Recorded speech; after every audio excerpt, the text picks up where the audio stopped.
એક કડવું સત્ય કહું, સાચું બોલો અને બધા સંબંધો ખતમ કરી કાઢો. તમારે બધા સંબંધો સાચવવા છે, હા, તો જૂઠું તો બોલવું જ પડશે. તમે જ વિચાર કરો, તમે માલિકને કહી દો કે તમે બહુ નાલાયક છો, તમારી નોકરી કેટલા દિવસ?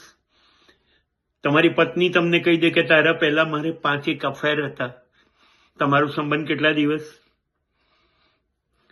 તમારું સંતાન જ્યારે ગુસ્સે થાય ત્યારે તમને કહી દે તમે નાલાયક છો, કેટલા દિવસ? તમારા મા બાપ જો તમને કહી દેશે કે તે બહુ જ હલકટાઈ મારી જોડે કરી છે, સંબંધ કેટલા દિવસ? મિત્રોમાં સાચું બોલી જાઓ. જુઓ સંબંધ ક્યારે છે. નહીં, સંબંધો એટલા માટે રહે છે કે આપણે પરફેક્ટલી જાણીએ છીએ કે ક્યારે જૂઠું બોલવું છે અને કેટલું બોલવું છે, કોની સાથે. That's all.